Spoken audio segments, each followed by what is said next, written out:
I recently had a collection come through where I bought and sold a copy of New Mutants 98, the first appearance of Deadpool. And I had the same reaction that I always have when I see this book. The first reaction is, oh, first appearance of Deadpool, what a cool book. The second reaction being, oh, I don't really like that cover. And the third reaction being like, it's worth how much because of the rarity of this book. Not to say that that book isn't completely awesome. Not to say that owning the first appearance of Deadpool in your collection isn't, you know, a great addition to the collection. But it's just one of those books that I always have that reaction. You know, I recognize it, but I don't really love the cover, and then I'm always surprised at how much it's worth. So I thought with the new Deadpool movie coming out soon, the day after this video comes out, if you're watching this the day it comes out, why not provide some different options for collectors for books to hunt related to Deadpool? So we're going to have some affordable options, and then we're also going to have some even bigger grails than New Mutants 98, in my opinion. But before we hop into that, if you're not out watching that movie, I hope you are joining us over on Whatnot, because this Friday, July 26th at 5 p.m. Mountain Time, 4 p.m. Pacific Time, we're having our San Diego Comic-Con from home, and we're going to have San Diego Comic-Con exclusives, and we're going to have $1 starts on a ton of vintage slabs, including Wilbur Collection slabs. And if you use the link down in the description, you can get $15 towards your first purchase on Whatnot. You can also go and preview the show and see which books we're going to bring. You can put a little bell reminder for the books that you're interested in. You'll get a notification on your phone, so you can just stop by and pop in when those books come up for sale. But we're also going to have tons and tons of giveaways, probably about 20 CGC slab giveaways. Every 5 minutes we're doing giveaways. If you win 2 giveaways in the same show, you get to spin the wheel for your chance to win $1,000 in store credit. So it's just going to be a blockbuster show. It's going to be a ton of fun, and I hope to see you there. Let's hop into the computer and take a look at this list. So this, of course, is the book that sparked this video, New Mutants 98, the first appearance of Deadpool. Let's do a check-in over here right before the movie comes out. I'm filming this on Tuesday. The movie comes out on Friday. And let's check in for the 9.8. Last sale price was $1,100 with a 90-day average of $1,267. I think there was a couple sales in there that were really skewing it, like a $2,000 sale that must have been an anomaly. But you can pick it up today. It looks like it's losing a little bit of steam right before the movie, and inevitably it will likely lose a lot of steam after the movie. You know, how much is yet to see, but if we come over to the CGC census, we could see why even $1,100 or even $800 or even $500 for that matter is a incredibly strong number for a book that has almost 30,000 copies on the CGC census, over 5,000 9.8s across all the different qualified and signature series. Not a rare book by any stretch of the imagination. Magnitudes more than 30,000 were printed of this book. I would venture to say that even more copies are out there that exist raw than are graded. I would guess that there are more than 30,000 copies of this book out there in the wild, ungraded at this point. There could be, you know, warehouse finds of this book, but none of that matters. Supply and demand dictates that this book, even with these numbers, with this supply, with as many copies that are available at any given time for sale, and that many copies printed, the current value, because of supply and demand, is about $1,100 for that book. It's almost your last chance to get in on our 20,000 subscribers celebration giveaway. We're running this to the end of July. 6 CGC slabs going to 1 lucky winner. Subscribe, comment, and like this video for your chance to win. Also, head over to brycecomics.com, sign up for the newsletter. Almost every single day, we're having new inventory getting added to the website, and it always gets announced through that newsletter. You also get entered to win a free slab just for being signed up. This month, we're giving away Hulk 340 and a 9.0 newsstand, a $200 book the last time I checked, and enjoy the rest of the show. So I just wanted to make this video to say, like, if you didn't want to throw out $1,100 or even, you know, a 9.0 price for this book, and you still wanted to get in on the excitement of this movie and this character, here's some affordable options and then some rare options as well. But this has always been one of my favorite Deadpool covers. Scotty Young, one of my favorite modern artists, And I love the team up of Deadpool and Spider-Man. Amazing Spider-Man number 611 that you can pick up for around $100, 90-day average at $110. Just a fun cover, awesome cover, and one that I've always really enjoyed. This is a book that I personally just absolutely love. Every time there's, Venom hype or Deadpool hype, this book sees a little bit of increased interest. It's hard to find. It's What If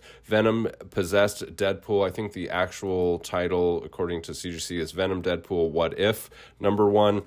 And the last sale of this book is around $400 in a 9.8, which is still pretty pricey. But, if you went down to some of the lower grades, it gets more affordable than that. But just a very awesome cover. This is a book that came out in 2011. And so there is a newsstand version of this out there, which is incredibly rare because 2013 was the last year that Marvel did newsstand variants. So this was almost one of the last newsstand variants. It would say newsstand edition, I believe. It's something other than direct edition here in the barcode. Incredibly rare, incredibly volatile book as well because it just doesn't come up for sale that much. Another just cool cover, cool mashup that I like, Spider-Man Deadpool #1 from 2016.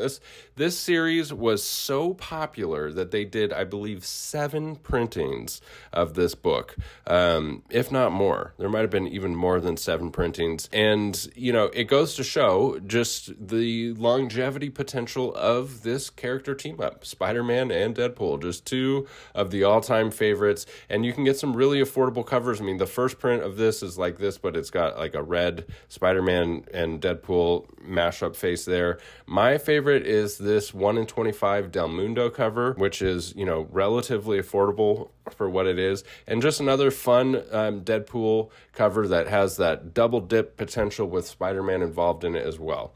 All right, now let's talk about 2 ultimate grails that I would way prefer to own over New Mutants 98 because of the rarity. First being Siege #3, a J. Scott Campbell variant. Now, this is a retailer incentive, but not like the regular retailer incentives where you order a certain amount of copies. No, this book was only made available to retailers that sent in 50 unsold copies of different variants. So Siege #3 was only available to retailers who sent in 50 unsold issues of DC's Blackest Night crossover to get a single Siege #3 Deadpool variant. So I was going to say it's, an unlikely chance to get it in a 9.8 because of the way that they would actually ship these books to retailers. And here, if we look at the census, Siege #3 Campbell variant, there is 54 9.8s, 33 Signature Series 9.8s for a total of 89 9.8s out of 146 total copies. So about half are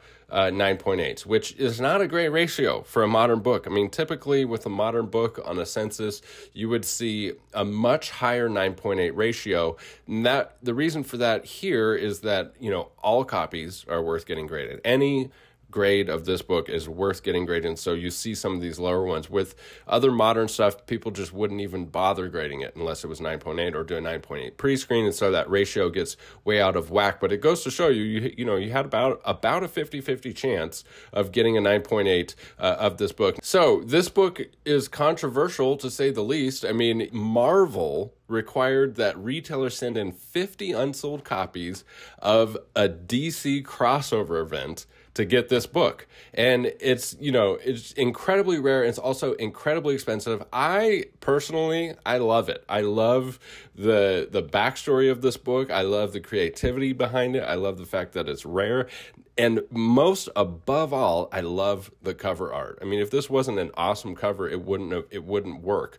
And Marvel knows that. I mean, they know when they have a slam dunk like this to put it on a book like Siege #3. I mean, it just doesn't even matter what book it is. And they knew that this was going to be a high incentive for retailers to do whatever they want. And so they told them to send in 50 copies of a DC book that they didn't sell.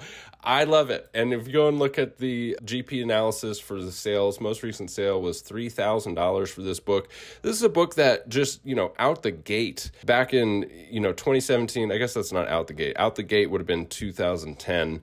It was an expensive book in 2010, but it probably just hadn't caught people's radars yet. People didn't know the story. People didn't know about it. I mean, J. Scott Campbell collectors probably weren't aware of it. Deadpool collectors probably weren't aware of it. And then slowly, as people became aware, it wasn't until 2017 that it broke the $3,000 mark. And then it just barely ever came down past then in 2017. So, you know, around $3,000, saw a little bit of a bump here in the comic book boom, but not like a crazy bump. I mean, there was this one high sale. It's just always pretty much been a $3,000 book. And if you want this book, you're going to have to shell out the money. This isn't one that like comes to auction. You know, this is one that people, it's buy it now or, you know, wait longer. And likewise, similarly, we have this book here, Wolverine #1, which had a similar backstory. I found it here on recalledcomics.com. It just said that they had to send in 50 covers from a specific list. It says initially this list was very limited, making it too difficult for most retailers to obtain. However, Marvel relented somewhat, expanding the list so more retailers could participate.